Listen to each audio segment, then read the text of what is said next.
नमस्ते, सलाम वालेकुम, सत श्री अकाल, केम चो and welcome to Sandeep academy presents online lectures. तो आज हम बड़े बच्चों के लिए मतलब टीवाई के बच्चों के लिए एक नया चैप्टर लेके आए जिसका नाम है इंटरनल रिकंस्ट्रक्शन। मान लीजिए हमारी एक कंपनी है जिसका नाम है बबीता कंपनी। क्या क्या क्या क्या बबीता कंपनी, बड़े प्यार से रखा है ना।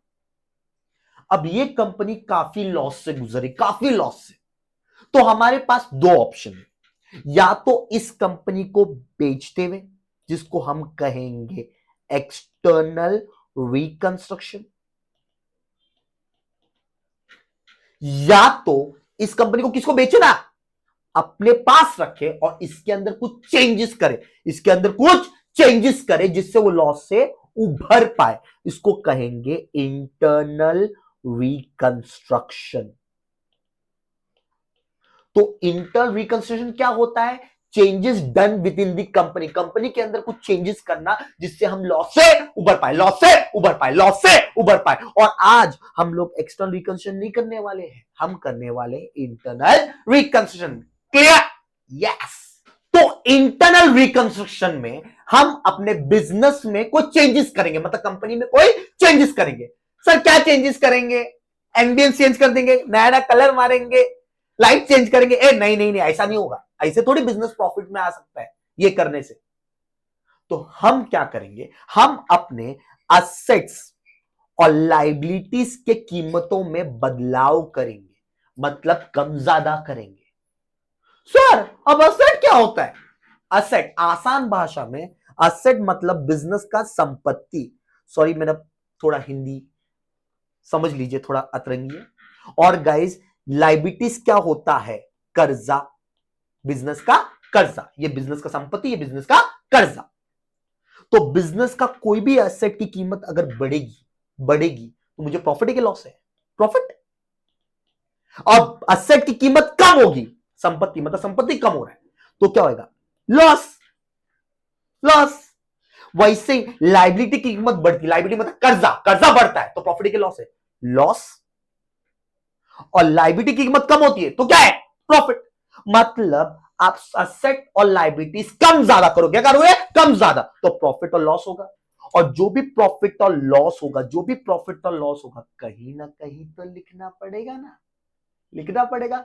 सर आप बोलोगे प्रॉफिट और लॉस अकाउंट में लिखो, नहीं नहीं नहीं नहीं नहीं नहीं, ये लिखना पड़ेगा सीआर अकाउंट में। कहां लिखना पड़ेगा? सीआर अकाउंट में। कहां लिखना पड़ेगा? सीआर अकाउंट में। समझे समझे समझे समझे? यस। तो all the profit and loss is recorded in CR account. कहां पे? CR account. सर ये सीआर अकाउंट क्या होता है? ये जो सीआर अकाउंट आप लिख रहे हो, ये सीआर अकाउंट क्या होता है? चलिए आइए देखते हैं अभी सीआर अकाउंट क्या होता है। सीआर अकाउंट का फुल फॉर्म है कैपिटल रिडक्शन अकाउंट। क्या है? Capital reduction account. और इसका रूल एकदम सिंपल है, लॉस हुआ तो सीआर अकाउंट डेबिट करो, सीआर अकाउंट डेबिट करो। और प्रॉफिट हुआ तो सीआर अकाउंट क्रेडिट करो, सीआर अकाउंट क्रेडिट करो। तो लॉस हुआ तो सीआर अकाउंट डेबिट, प्रॉफिट हुआ तो सीआर अकाउंट क्रेडिट। लॉस हुआ तो सीआर अकाउंट डेबिट, प्रॉफिट हुआ तो सीआर अकाउंट क्रेडिट। लॉस हुआ तो सीआर अकाउंट डेबिट, प्रॉफिट हुआ तो सीआर अकाउंट क्रेडिट। समझे समझे समझे? यस। याद रख लो, लॉस हुआ तो सीआर अकाउंट डेबिट, प्रॉफिट हुआ तो सीआर अकाउंट क्रेडिट, लॉस हुआ तो सीआर अकाउंट डेबिट, प्रॉफिट हुआ तो सीआर अकाउंट क्रेडिट।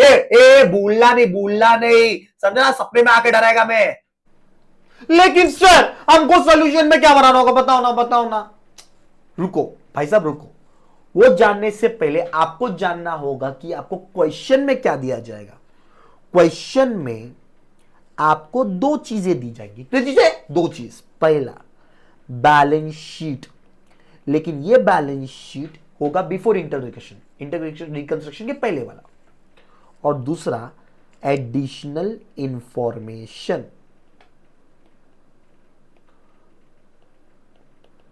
और सर सोल्यूशन में, रुक जा, सोल्यूशन में आपको तीन चीजें बनानी होगी। कितने? तीन। कितने? तीन।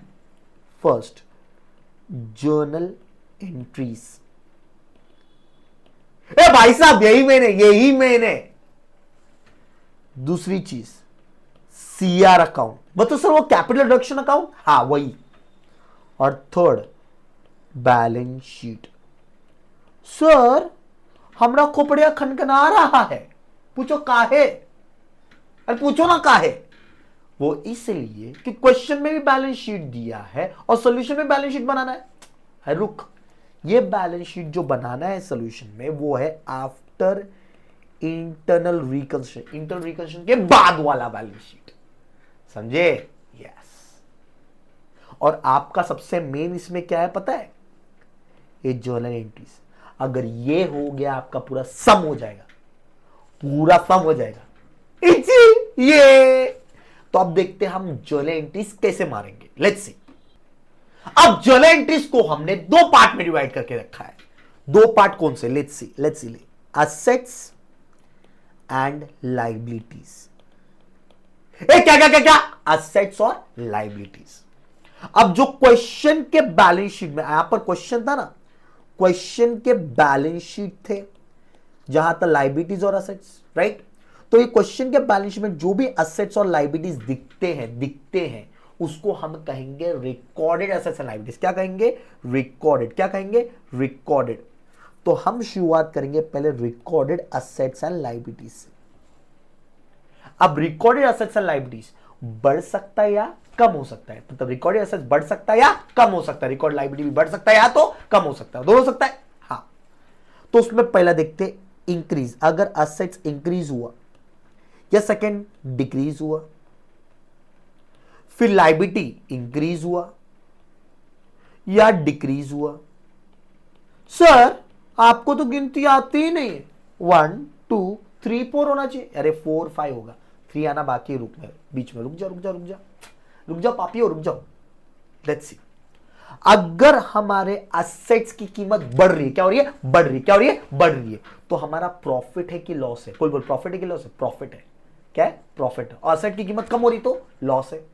और हमने पढ़ा है लॉस हुआ तो सीआर अकाउंट डेबिट, प्रॉफिट हुआ तो सीआर अकाउंट क्रेडिट। लॉस हुआ तो सीआर अकाउंट डेबिट, प्रॉफिट हुआ तो सीआर अकाउंट क्रेडिट। लॉस हुआ तो सीआर अकाउंट डेबिट, प्रॉफिट हुआ तो सीआर अकाउंट क्रेडिट। याद रखना, भूलना नहीं, बार बार बोल रहा हूं। लॉस हुआ तो सीआर अकाउंट डेबिट, प्रॉफिट हुआ तो सीआर अकाउंट क्रेडिट। अब बता, इधर असेट कीमत बढ़ रही है तो प्रॉफिट है कि लॉस है? प्रॉफिट। और प्रॉफिट हुआ तो सीआर अकाउंट क्रेडिट। तो डेबिट साइड क्या लिखेंगे? डेबिट साइड लिखेंगे असेट का नाम, सिंपल। और असेट की कीमत कम हो रही है, असेट की कीमत कम हो रही तो प्रॉफिट है कि लॉस है? लॉस। लॉस हुआ तो सीआर अकाउंट डेबिट। तो सर क्रेडिट में क्या लिखेंगे? असेट का नाम, सिंपल, इजी। सर लाइबिलिटी ऐसे करने का, हाँ, लाइबिलिटी अगर इंक्रीज हुआ मतलब कर्जा इंक्रीज हुआ तो प्रॉफिट है कि लॉस है? लॉस। क्या हुआ? लॉस। और लॉस हुआ तो सीआर अकाउंट डेबिट, लॉस हुआ तो सीआर अकाउंट डेबिट। तो क्रेडिट में क्या लिखेगा? असेट, सॉरी लाइबिलिटी का नाम क्या लिखेंगे? लाइबिलिटी का नाम। क्या लिखेंगे? लाइबिलिटी का नाम। और लाइबिलिटी अगर डिक्रीज हुआ, लाइबिलिटी की कीमत कम हो रही है मतलब कर्जा कम हो रहा है तो प्रॉफिट है कि लॉस है? प्रॉफिट हुआ तो सीआर अकाउंट क्रेडिट। तो डेबिट में क्या लिखेगा? लाइबिलिटी का नाम। समझ ले। यस। तो सिंपल, लॉस हुआ तो सीआर अकाउंट डेबिट, प्रॉफिट हुआ तो सीआर अकाउंट क्रेडिट, वो यूज करना है, दैट्स इट।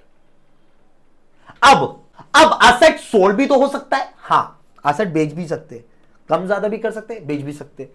तो सोल्ड करेंगे। अगर असेट सोल्ड होता है, असेट की कीमत, सॉरी असेट को बेचा जाता है, क्या करा जाता है? बेचा जाता है। तो एंट्री देख, क्या एंट्री एकदम आसान है, bank to asset, bank to asset, bank to asset, bank to asset, bank to asset, bank to asset. Asset के सामने बुक वैल्यू, क्या लिखोगे? Book value. बुक वैल्यू मतलब ये बैलेंस शीट का भाव, जो बैलेंस शीट में भाव लिखा है ना उसको बोलेंगे बुक वैल्यू, बराबर। और बैंक के सामने अग्रीड वैल्यू, क्या बोलेगा? Agreed value. क्या बोलेगा? Agreed value. और डिफरेंस कहीं भी आ सकता है। देखो क्या डिफरेंस, समझो असेट है 10 रुपए का, बुक वैल्यू 10 रुपए, और हमने बेचा इसे 8 रुपए में, तो बैंक के सामने अग्रीड वैल्यू आया 8। तो बोलो प्रॉफिट हुआ कि लॉस हुआ? लॉस हो गया। 2 रुपए देखना, डेबिट में डिफरेंस आ रहा है, डेबिट क्रेडिट इक्वल होना चाहिए ना, तो डेबिट में डिफरेंस, उसको बोलेंगे हम लोग सीआर। कि जो भी प्रॉफिट लॉस होता है कहां जाएगा? सीआर। तो लॉस गया सीआर में। अगर ये 10 रुपया है और इसको अगर हम बेचते हैं 12 में, तो बोलो डिफरेंस कहां पे आ रहा है? क्रेडिट में, मतलब प्रॉफिट, और प्रॉफिट हुआ कहां लिखेंगे? सीआर। मतलब दोनों में से सीआर कहीं भी आ सकता है, समझ रहे हो? सीआर कहीं भी आ सकता है, और इसलिए और लिख रहा हूं, समझ गए? तो सीआर कहीं भी आ सकता है। Got it? यस। वैसे लाइबिलिटी सोल्ड होता है, लेकिन लाइबिलिटी कर्जा गाइस बेचा जाता है? नहीं, कर्जा क्या होता है? पे किया जाता है। क्या किया जाता है? पेड किया जाता है। और जब हम कर्जा पे करेंगे, पैसा आ रहा है कि जा रहा है? ये जा रहा है, तो एंट्री बना liability account debit to bank. Liability to bank. एक सेकंड में अपने आप को हटा देता हूं। लाइबिलिटी के सामने आएगा बुक वैल्यू। क्या आएगा? Book value. बैंक के सामने अग्रीड वैल्यू। जैसे एक कर्जे की कीमत है 10 रुपया और उसको हम लोग पे करते 9, तो बोल डिफरेंस किधर आ रहा है? क्रेडिट में 1 रुपया। क्या लिखेंगे? सीआर। अगर कर्जे की कीमत है 10 और हम लोग पे कर रहे हैं ज्यादा, जो पॉसिबल नहीं है, तभी भी हम लोग बता देते पे कर रहे 12, पे कर रहे 12, तो हमारा डिफरेंस अब किधर है? डेबिट में 2 रुपया, सॉरी। तो ये क्या लिखेंगे? सीआर। मतलब आपका डिफरेंस चाहे डेबिट में आए चाहे क्रेडिट में, कहीं ना कहीं आ जाएगा, तो वहां पे हम लोग क्या लिखेंगे? सीआर। इसलिए यहां पे भी और लिख रहा हूं। समझा? समझा गाइस? यस। तो सिंपल एसेट, अगर असेट सोल्ड करते हैं तो असेट के सामने book value. Simple. Asset sold के पहले एंट्री बता देते हैं। एंट्री असेट सोल्ड हुआ तो bank to asset, bank to asset, bank to asset, bank to asset. Asset के सामने बुक वैल्यू, असेट के सामने बुक वैल्यू, बैंक के सामने अग्री वैल्यू, बैंक के सामने अग्री वैल्यू। डिफरेंस कहीं भी सीआर, डिफरेंस कहीं भी सीआर। वैसे ही गाइस लाइबिलिटी, लाइबिलिटी पे किया तो एंट्री क्या? Liability to bank, liability to bank, liability to bank. Liability के सामने बुक वैल्यू, बैंक के सामने अग्रीड वैल्यू, डिफरेंस कहीं भी CR. Simple, simple as it. Clear? Easy.